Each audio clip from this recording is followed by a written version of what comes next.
There are 4 steps to assemble Eufy Breast Pump E10. Hold the container bottom and pinch the valve firmly into the hole inside the container to make sure it won't fall out. Push the flange onto the container. Align the notch on the flange with the milk pouring spout. Wrap the outer ring to ensure it is properly sealed to prevent milk leakage.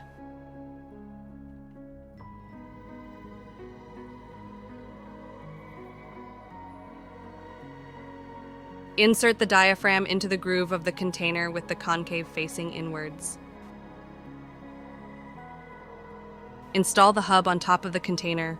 Push firmly to seal the gap between the hub and the bottle.